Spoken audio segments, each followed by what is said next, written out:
0 градусқа дейін төмендейді. 2-4 күндерге арналған ауа райы болжамы. Сәлеметсіздер ме, қымбатты көрермен, біздің арнамызға қош келдіңіз. Елімізде және Қазақстанда болып жатқан жаңалықтарды бірінші жерден болып білу үшін біздің арнамызға жазылыңыз. Видеомыз астына бірден лайк және жазылу түймелерін басыңыз, қолдарыңыз қабат оланып қабырғаларына тисін. Біз сізге ең жақсы нәтижелерді жалғастырамыз. Ендеше біз бастадық.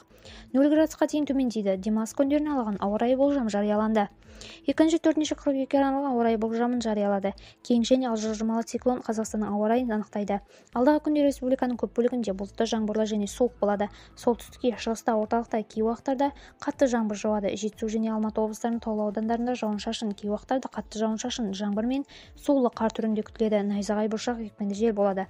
Бұл аймақтарда ауа температурасы түнде 5-12, күндіз 13-20 жылы, түнде таулы аймақтарда 0-5 жылы болады.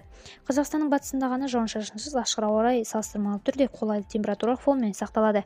Еліміздің солтүстік-батысында, солтүстігінде түнгі және таңертеңгілік сағаттарда тұман болады деп болжануда. Басқа да жаңалықтарды білгіңіз келсе арнамызға жазылыңыз, қымбатты көрермен. Сау сәлеметте болыңыздар.